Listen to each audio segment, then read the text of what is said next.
Hey y'all, this is David, the Georgia photographer, and today I'm at the Tennessee Hiwassee Wildlife Refuge, and I'm going to see if I can do some wildlife photography with the 500 phase Fresnel on this ZF and see what the pictures come out like.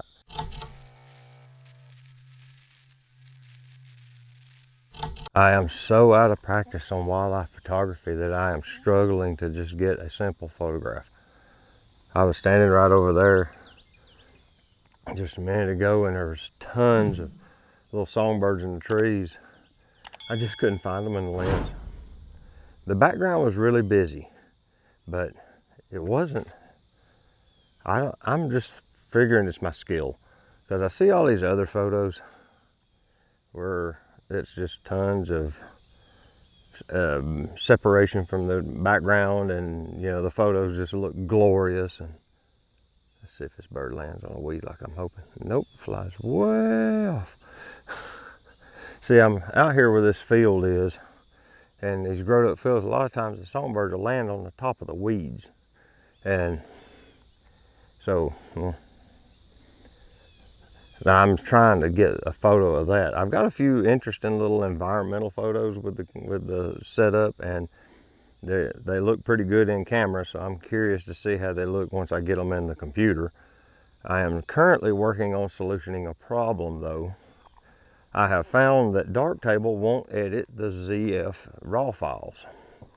I'm assuming it's just too new. And because of that, I have a workaround currently.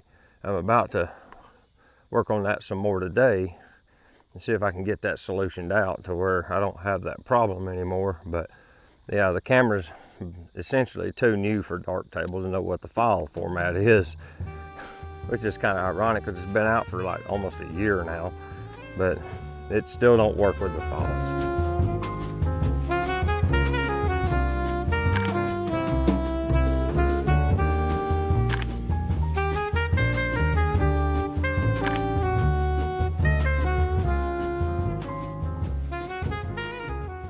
I am shooting 700 millimeters because I'm running the TC1.4 something E3 teleconverter, so that turns my 500 into a 700 millimeter f8, and some of the cleanest glass I've ever used. But I've got it on the ZF to kind of test autofocus as well as clarity. You know, how sharp is it and how well does it work with this f-mount lens. And as I was alluding to earlier, there is a little bit of like the IBIS noise, but that's in the lens. That's not the camera. The camera's communicating with it, and it's actually working with it appropriately. You know, Nikon wrote the software for the lens and the camera, and so they know how to make them talk to each other. That makes sense. You know, if you use native glass like that, even though it's not the native mount, it'll work, and it'll work effectively. I've got a few photos. I think the little woodpecker is technically a downy woodpecker. The dove hunters are out today. They're out in force. One's just right over here, maybe 500-600 yards away on the next piece of property over. There's a gravel road that runs down this side of these fields in front of the water. And the wildlife refuge, I think, is technically that island over there. I ain't real sure, but there's an island out in the lake, and apparently some of the bordering land around the edges as well. But they've plowed these fields right here, and so there's no like protective undergrowth for wildlife. You know, it's just open dirt, and because of that, I think that's why I'm not really seeing anything down here today. I was kind of hoping to see some deer. And the irony is that if you just throw in Tennessee Wildlife Refuge into your map, it takes you to some guy's house on the other side of the lake. And into that neighborhood, I saw a whole bunch of deer. They were just wandering around in their yards, just hopping the fences and walking across the road, nonchalant.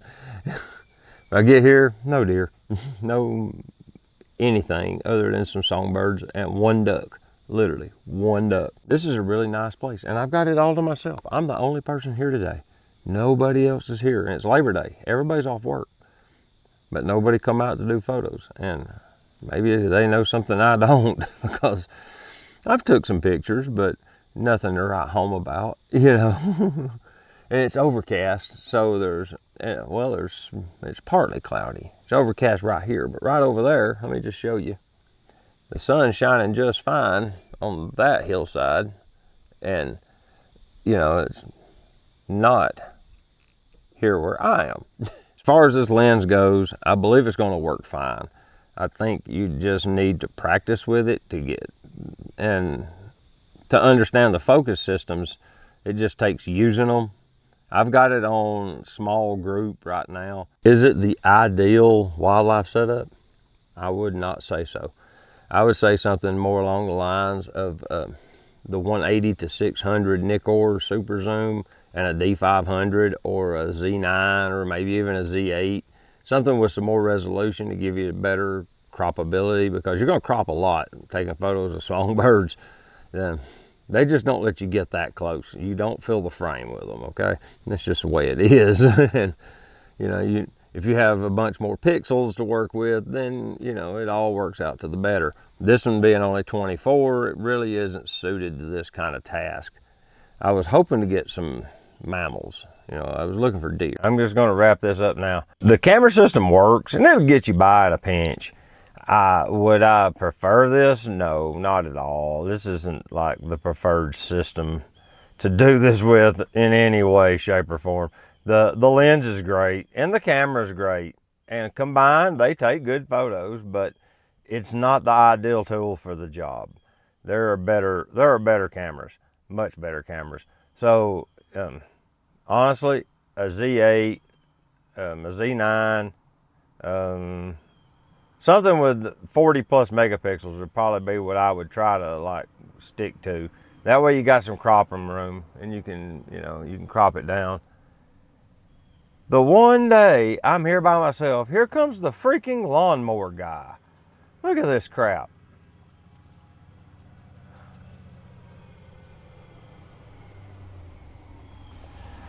All right, well, that's all I got to say really. So appreciate y'all watching. Until next time, this is David with the Georgia Photographer, and I'm gonna tell you to get your camera out and go take a picture with it. All right, we'll see you later. Bye-bye.